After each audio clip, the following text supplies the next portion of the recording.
Eli leaned over the rail and pointed at a small cruiser that was sailing parallel with the ferry. Trance music blared out from the cabin, and, in the darkness, Eli could see the wash as the driver ramped up the speed and the small boat skittered and scudded over the waves. Isn't this a shipping lane? Stupid kids. That's a great way of getting killed.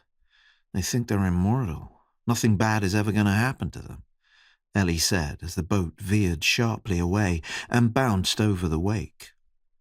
25-year-old Segev, head watcher and also lead in charge of tech at the Mossad's London station, ignored the comment.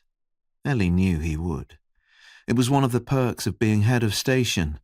Eli could muse unchallenged. "Pepperdall is on board," Segev said. "His car parked forward, his wife and kids at the table in the lounge on deck 3. He's on the way up here. Lev is in position." "Thanks." Eli felt behind his ear for the listening device, and he pressed the button to open the comms channel and at the same time watched the screen on his phone engage. There he was, Lev, planted at a table on the outside deck, alone in the dark, as the ferry juddered through the choppy Solent. "You there, Lev? Ready to rock and roll?" Eli said. "All set." The voice in Eli's ear sounded about as ready to rock and roll as a coma patient. But Lev was Pepperdall's Katzer, his case officer, and as such, it was his job to meet the agent and do the debrief. It was bad enough that Eli was on the ferry on a Friday night, there to observe the debrief in real time. Worse, that this contact location was both expensive and inconvenient. They'd had to allocate 2 motorbikes and 1 car to tail Pepperdall on the journey between London and Portsmouth, all to make sure the agent was clean.